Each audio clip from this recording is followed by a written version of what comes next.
Nakatayo ang malaking bahay ni Senyora Esmeralda. Mataas ang gate, malawak ang hardin, at makintab ang mga sasakyang nakaparada sa garahe. Para sa mga kapitbahay, tila wala nang kulang sa buhay ng mag-inang Esmeralda at Caroline. Pero sa likod ng malaking bahay na yon, ay may isang kwento ng nakaraan na matagal nang gustong kalimutan ni Esmeralda. Si Aling Bebet. 15 taon siyang naging katulong sa bahay ni Esmeralda. Siya ang gumigising ng madaling araw, nagluluto, naglilinis at nag-aasikaso sa kanilang pang-araw-araw na pangangailangan. Hindi naging madali ang buhay ni Bebet. Nang mabuntis siya, pinangarap niyang mabigyan ng magandang kinabukasan ng kanyang magiging anak. At nang isinilang si Pauline, nangako siya sa sarili. Kahit mahirap tayo, hindi ko hayaang maranasan ng anak ko ang buhay na puro pagsuko. Lumipas ang mga taon. Dahil sa sipag ni Bebet, nakapag-aral si Pauline sa isang magandang paaralan. Hindi man mamahali ng gamit niya, lagi namang malinis ang kanyang uniforme. Hindi man marami ang baon, lagi niyang pinasasalamatan ng ina. Isang araw, nagbago ang lahat. Magkaklase pala sina Pauline at Caroline, anak ni Esmeralda. Noong una, wala namang problema. Ngunit nang malaman ni Caroline na anak si Pauline ng dating katulong ng kanyang ina, unti-unti siyang nagbago. Anak ka pala ni Aling Bebet? Tanong niya minsan. Oo, simpleng sagot ni Pauline. Napangiti si Caroline, ngunit hindi yun ngiting magiliw. Hindi ko akalaing dito ka pala nag-aaral. Narinig yun ng ilang kaklase. Tahimik na yumuko si Pauline. Hindi siya sumagot. Alam niyang mahirap sila. Alam niyang hindi sila kasing yaman ng pamilya ni Caroline. Pero hindi niya ikinakahiya ang kanyang ina. Dahil para kay Pauline, maaaring maliit ang bahay nila. Luma ang kanilang mga gamit at simple ang kanilang buhay. Ngunit sa bawat gabing nakikita niyang pagod na pagod si Aling Bebet pero patuloy pa rin nagsisikap, alam niyang may isang bagay silang hindi kailanman magiging mahirap. Ang pagmamahal ng isang ina para sa kanyang anak. Mula nang malaman ni Caroline na anak ni Aling Bebet si Pauline, lalo itong naging mapagmataas. Sa paaralan, madalas niyang mapansin ang simpleng damit at lumang sapatos ni Pauline. Pauline, hindi ka ba niyang paulit-ulit na lang yung sapatos mo? Biro ni Caroline isang umaga. Napatingin ang ilang kaklase. Ngumiti lamang si Pauline. Okay pa naman kasi. Okay? Natatawang sagot ni Caroline. Kung ako sa'yo, hihingi na ako sa nanay ko ng bago. Hindi sumagot si Pauline. Alam niyang hindi kayang bilhin yon ng kanyang ina. Pag-uwi niya ng araw na yon, nadatnan niyang naghihiwa ng gulay si Aling Bebet sa maliit nilang kusina. Anak, kamusta ang school? Okay lang po, ma. Napansin ni Bebet na malungkot ang anak. May problema ka ba, anak? Umiling si Pauline. Wala po. Ayaw niyang sabihin ng totoo. Ayaw niyang dagdagan ang iniisip ng kanyang ina. Kinabukasan, mas masakit ang nangyari. Dinala ni Caroline ang ilan sa kanyang mga kaibigan sa kanilang bahay para sa isang maliit na salo-salo. Naroon si Aling Bebet upang tumulong sa paghahanda. Nang makita ni Caroline si Pauline, sinabi niya sa harap ng kanyang mga kaibigan. Nakakatulong lang naman ang nanay niya rito. Natahimik ang paligid. Napatingin si Aling Bebet sa anak. Alam niyang narinig iyon ni Pauline. Pero bago pa siya makapagsalita, dumating si Senyora Esmeralda. Caroline, tama na. Mahinang sabi niya. Ngunit hindi siya lumapit kay Aling Bebet. Sa halip ay sinabi niya, Bebet, siguraduhin mong maayos ang serbisyo ha. May mga bisita tayo. Tumango si Aling Bebet. Opo, senyora. Pag-uwi nila ng gabing iyon, Tahimik si Pauline habang naglalakad kasama ang kanyang ina. Sa kanilang maliit na bahay, inilabas ni Aling Bebet ang kaunting perang naipon niya. Anak, may bayarin tayo sa school sa susunod na linggo. Baka kailangan muna nating magtipid. Tinitigan ni Pauline ang pera. Ma, wag na po kayong mag-alala. Mag-aaral po akong mabuti. Ngumiti si Aling Bebet kahit halatang pagod. Hindi mahalaga kung mahirap tayo, anak. Ang mahalaga, huwag mong hahayaang ang pang-iinsulto ng iba ang magsabi kung sino ka. Hindi pa alam ng mag-ina na isang pagkakataon ang malapit ng dumating. Isang pagkakataong maaaring magbago sa kanilang buhay. Isang scholarship na maaaring maging daan ni Pauline para makatakas sa kahirapan. Isang Lunes ng umaga, pumasok ang kanilang advisor na may dalang ilang dokumento. Class, may magandang balita. Masiglang sabi ng guro. Magkakaroon tayo ng academic competition sa buong distrito. Ang mananalo ay makakatanggap ng scholarship hanggang sa makatapos ng senior high school. Napatingin si Pauline sa guro. Scholarship? Yun ang salitang matagal na niyang hinihintay. Alam niyang hindi madali para kay Aling Bebet ang pagbabayad ng kanyang matrikula at pati na rin ang mga gastusin. Kung makukuha niya ang scholarship, mababawasan ang pasani ng kanyang ina. Ma'am, ano po ang selection? Tanong niya. May qualifying exam at interview. Ang top 2 students sa bawat section ang siyang sasali. Ilang araw silang naghanda, kasama sa napili sina Pauline at Caroline. Nang malaman iyon ni Caroline, ngumiti siya ng may kumpiyansa.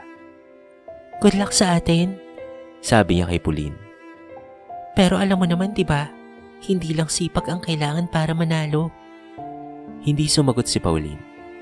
Sa bahay, makikitang nakaupo siya sa maliit na mesa habang siya'y nag-aaral. Isa lamang ang ilaw sa kanilang silid. Sa tabi niya ay isang baso ng tubig at ilang lumang libro. Maya-maya, dumating si Aling Bebet. Anak, magpahinga ka na muna. Okay lang po, ma. Gusto ko pong manalo. Pero hindi para sa akin, anak, ha? Sagot na ba ni Aling Bebet? Manalo ka para sa pangarap mo, anak. Ngumiti si Pauline.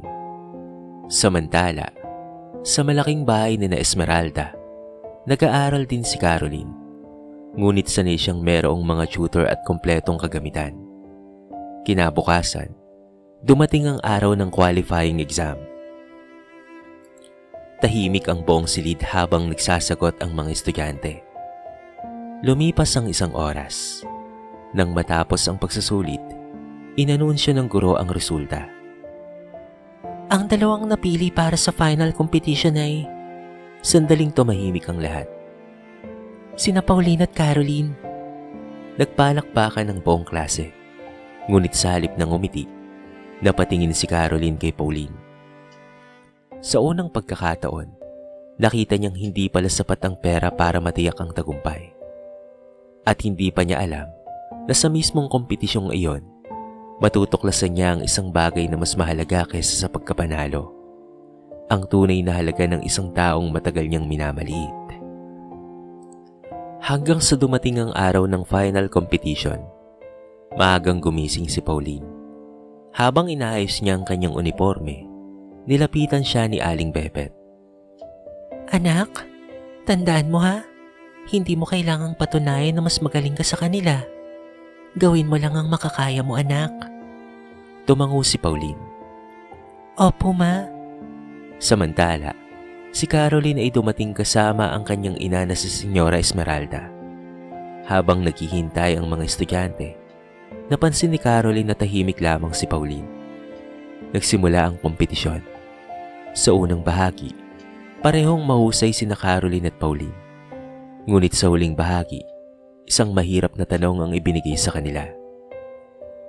Nagkamali si Caroline. Namutla siya. Alam niyang malaking puntos iyon.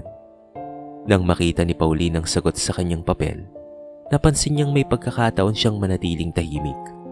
Ngunit nang makita niyang nalilito si Caroline, mahina niyang sinabi, Caroline, basahin mong mabuti ang tanong. Kaya mo yan. Napatingin si Caroline sa kanya. Hindi niya maintindihan. Matapos ang kompetisyon, si Pauline ang nagwahi. Nagpalakpakan ng buong bulwagan. Ngunit sa halip na batuan ng sobra, hinanap niya kaagad ang kanyang ina. Nang makita ni Caroline si Aling Bebet na umiiyak sa tuwa, bigla niyang naalala ang lahat ng masasakit na sinabi niya patungkol dito. Maya-maya, narinig niya ang isang pag-uusap sa labas ng bulwagan. Bebet, Sabi ni Esmeralda. malaki ang ipinagbago ng anak mo. Salamat po, senyora. Alam mo, hindi ko akalaing magiging ganito siya. Napatingin si Caroline at doon niya narinig ang isang bagay na hindi niya kailanman alam. Naalala mo ba noong panahong bumagsak ang negosyo namin? Tanong ni Esmeralda. Ikaw ang nanatili sa amin. Kahit hindi ka namin kaagad nabayaran. Hindi mo kami iniwan. Napahinto si Caroline. Hindi niya alam ang bagay na yon. Ang taong minamaliit niya pala ay minsang tumulong sa kanilang pamilya noong sila mismo ang nangangailangan. Nang gabing iyon, hindi mapakali si Caroline. Paulit-ulit sa kanyang isip ang mukha ni Pauline. Sa unang pagkakataon, naitanong niya sa sarili, Bakit ko siya minamaliit kung hindi ko naman alam ang pinagdaanan niya? at mula noon, nagsimulang mabago ang tingin niya sa mag-inang sila Aling Bebet at Pauline. Ang dating pagkainis ay napalitan ng paghanga. Ilang buwan ang lumipas matapos ang kompetisyon. Unti-unting nagbago si Caroline. Hindi niya na pinapansin ang damit ni Pauline na luma. Hindi niya na nilalait ang pagiging anak nito ng katulong. Isang araw, nakita niya si Pauline na nag-aaral sa library. Pauline, Tawag niya. Napatingin ang dalaga. pwede ba tayong mag-usap? Tumango si Pauline. Huminga ng malalim si Caroline. Sorry, Pauline ha. Napatigil si Pauline. Para sa lahat ng sinabi ko sa'yo. Akala ko kasi mas nakakaangat kami sa'yo kasi marami kaming pera. Pero ngayon ko lang naiintindihan na mali pala ako. Hindi ka agad nakasagot si Pauline. Salamat sa paghingi ng tawad ha. Sabi niya. Sana wag mo nang gawin sa iba yon. Tumango si Caroline. Ngunit hindi pa roon nagtapos ang pagsubok. Makalipas ang ilang linggo, nagkaproblema ang negosyo ni Esmeralda. Malaking halaga ang nawala dahil sa isang maling desisyon sa negosyo. Unti-unting kinailangan nilang ibenta ang ilan sa kanilang mga ari-arian upang mabayaran ang kanilang mga utang. Ang mga taong dating nakapaligid kay Senyora Esmeralda ay isa-isang nawala. Doon niya naranasan ang pakiramdam na hindi siya pinapansin dahil wala na siyang may pagmamalaki pa. Bumagsak ang kanilang mga negosyo, nabaon sa utang at tuluyang naghirap. Hanggang isang araw, pumunta si Aling Bebet sa kanilang bahay. Hindi niya dala ang anumang malaking halaga. Isang supot lamang ng pagkain. Alam kong mahirap ang pinagdaraanan niyo. Sabi niya. Kaunti lang ito pero sana makatulong. Napayuko ang dating senyora. Bebet? Unang beses niyang hindi alam kung papaano harap sa dating katulong. Patawarin mo ko ha? Mahina niyang sabi. Marami akong pagkakataong minamalit ka namin. Umiling si Aling Bebet. Lahat naman tayo nagkakamali, senyora. Huwag, Bebet. Hindi mo na ako kailangang pang tawaging senyora. Sagot na Esmeralda. Esmeralda na lang. Nakangiting tumango si Aling Bebet. Samantala, si Pauline ay patuloy na nagsikap sa pag-aaral. Dahil sa scholarship, nabigyan siya ng pagkakataong ipagpatuloy ang kanyang pangarap. Lumipas ang mga taon, nagtapos si Pauline na may mas mataas na karangalan. Sa araw ng graduation, naroon si Aling Bebet. habang hawak ni Pauline ang kanyang diploma. Ma, hindi man tayo naging mayaman sa pera. Binigyan mo naman po ako ng pinakamahalagang kayamanan, ang paniniwalang kaya kong mangarap. Napaiyak si Aling Bebet. Sa kabilang bahagi ng bulwagan, tahimik na nakangiti si Caroline. At si Esmeralda, natutunan niyang ang tunay na yaman ay hindi nasusukat sa laki ng bahay, kapal ng pitaka o dami ng ari-arian. Nasusukat ito sa laki ng pusong marunong rumispeto, magpakumbaba at tumulong sa kapwa. Lumipas ang ilang taon mula ng araw ng graduation ni Pauline. Hindi naging madali ang mga sumunod na panahon.